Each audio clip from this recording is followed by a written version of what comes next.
प्राचीन ग्रहों के नियम, भगवान बुद्ध का ज्ञान और आज की धड़कती हुई इलेक्ट्रिक वाहन क्रांति, आखिर क्या कनेक्शन हो सकता है इनमें? पहली नज़र में तो ये बातें बिल्कुल अलग और अलग-अलग सदियों की लगती हैं, लेकिन जरा गहराई में जाएं तो पता चलता है कि ये सभी ऐतिहासिक और आधुनिक घटनाएं एक ही भौगोलिक केंद्र से जुड़ी हुई हैं। यह हजारों सालों तक फैली एक बेहद ही रोमांचक यात्रा है। आज की हमारी इस चर्चा में हम दुनिया के सबसे पुराने लगातार बसे हुए शहरों में से एक पटना के दिलचस्प सफर को समझेंगे। ये देखना वाकई अद्भुत है कि कैसे एक ऐसी जगह जो कभी प्राचीन ज्ञान और विशाल साम्राज्यों का सबसे बड़ा केंद्र हुआ करती थी, आज 21वीं सदी के विकास और आधुनिक इंफ्रास्ट्रक्चर के बूम का नेतृत्व कर रही है। तो चलिए बिना किसी देरी के शुरू करते हैं और मगध के शुरुआती उदय से लेकर विज्ञान के उस स्वर्णिम युग, गोलघर के जीर्णोद्धार और फिर सीधे आज के आधुनिक बुनियादी ढांचे और जमीनी हकीकत तक की इस पूरी यात्रा को एक एक करके समझते हैं।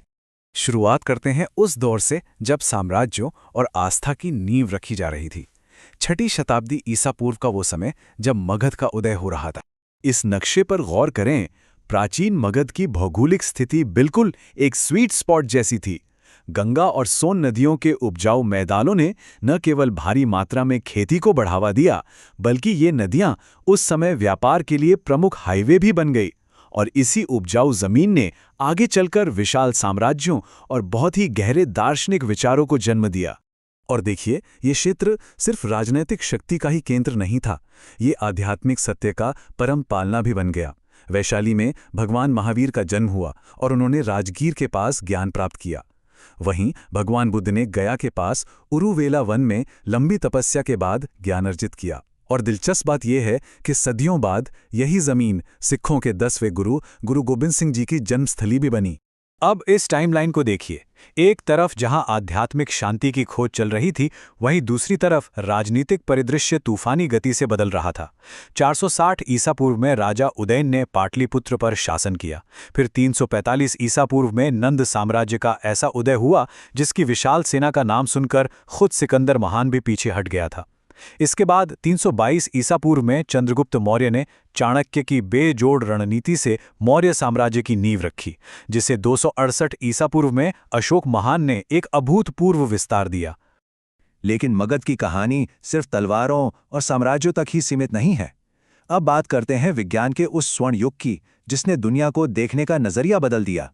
नालंदा विश्वविद्यालय के ये अवशेष ये सिर्फ ईंटों का ढांचा नहीं है, ये प्राचीन काल में वैश्विक शिक्षा का एक जीता जागता सबूत है। अलेक्जेंड्रिया की लाइब्रेरी नष्ट होने के बाद नालंदा ज्ञान का एक नया प्रकाश स्तंभ बनकर उभरा। यूरोप में जब मठावासी विश्वविद्यालयों का नामो निशान भी नहीं था, उससे बहुत पहले यहाँ पूरे एशिया से लोग ज्ञान की तलाश में आते थे। इसी शानदार बौद्धिक माहौल में महान गणितज्ञ और खगोलशास्त्री आर्यभट्ट सामने आए।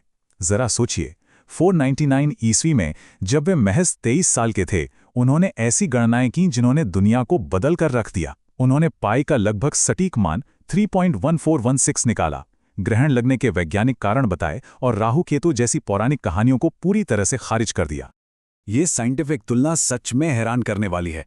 आर्यभट्ट ने 5वीं शताब्दी में ही साफ साफ बता दिया था कि पृथ्वी अपनी धुरी पर घूमती है।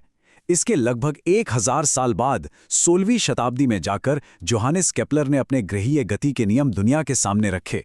उस दौर की सीमित तकनीकों को देखते हुए आर्यभट्ट की सटीकता अचूक थी। वो लिटरली अपने समय से बहुत आगे थे। खैर, अब इतिहास के पन्नों को थोड़ा आगे पलटते हैं और 1786 के ब्रिटिश काल की उस इमारत की बात करते हैं जो इतिहास और वर्तमान के बीच एक पुल का काम करती है। 1,40,000 ये कोई छोटा मोटा नंबर नहीं है। 1786 में बने गोलघर की ये अनाज भंडारण क्षमता है जो टन में मापी जाती है। 1770 के उस भयंकर अकाल के बाद बना 29 मीटर ऊंचा ये ढांचा आज भी वास्तुकला का एक बेहतरीन नमूना है।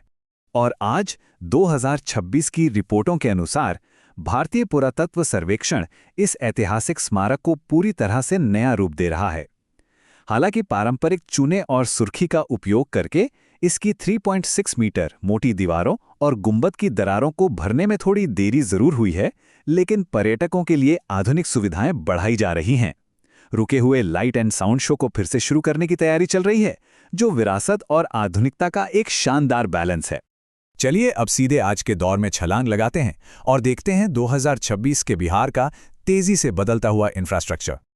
आर्थिक बदलाव के ये आंकड़े काफी कुछ कहते हैं।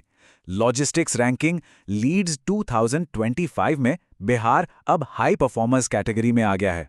इसके अलावा कृषि अवसंरचना कोष के तहत 1650 करोड़ रुपए की परियोजनाओं को हरी झंडी मिल चुकी है। गया में 7 करोड़ से ज्यादा की लागत से नया दवा गोदाम बन रहा है। और तो और दरभंगा से अहमदाबाद के लिए शाही लीची की पहली एयर कार्गो उड़ान भी भर चुकी है। ये सब एक तेजी से भागती अर्थव्यवस्था की निशानी है। और इंफ्रास्ट्रक्चर के साथ साथ सड़कों पर दौड़ती गाड़ियां भी बदल रही हैं। अब एक बड़ी ईवी क्रांति देखी जा रही है। 600 किलोमीटर की रेंज वाली इलेक्ट्रिक कारों की डिमांड अचानक से बढ़ गई है। प्रदूषण और ट्रैफिक को कम करने के लिए राज्य परिवहन निगम भी नई समर्पित इलेक्ट्रिक बसें सड़कों पर उतार रहा है। ये ग्रीन मोबिलिटी की तरफ एक बहुत बड़ा कदम है। हालांकि तेज रफ्तार विकास की अपनी अलग चुनौतियां होती हैं। अब जरा जमीनी हकीकत और प्रशासन के सामने मौजूद असली दिक्कतों को भी समझ लेते हैं। विकास के साथ साथ प्रशासन और सुरक्षा की कुछ जटिल वास्तविकताएं भी सामने आ रही हैं। बुनियादी ढांचे की बात करें तो लखीसराय बाईपास पुल पर दरारें मिली हैं, जिनकी जांच अब IIT पटना कर रहा है। इसके साथ ही भ्रष्टाचार से निपटने के लिए आर्थिक अपराध इकाई भी लगातार कार्रवाई कर रही है। हाल ही में एक इंजीनियर के पास से करोड़ों की संपत्ति जब्त की गई। और सबसे अहम, हाई स्पीड पूर्वांचल एक्सप्रेसवे पर हो रही दुखद दुर्घटनाओं ने सड़क सुरक्षा को लेकर बड़ी चिंताएं पैदा कर दी हैं। विकास की इस रेस में इन गंभीर मुद्दों को सुलझाना बहुत जरूरी है। तो कुल मिलाकर बात यह है कि ये एक शहर की बहुत लंबी और बेहद जुझारू यात्रा है। मेगास्थनीज ने जिस शहर में 570 टावरों वाली लकड़ी की किलेबंदी का जिक्र किया था, वहां आज हाई स्पीड इलेक्ट्रिक एक्सप्रेसवे बन रहे हैं।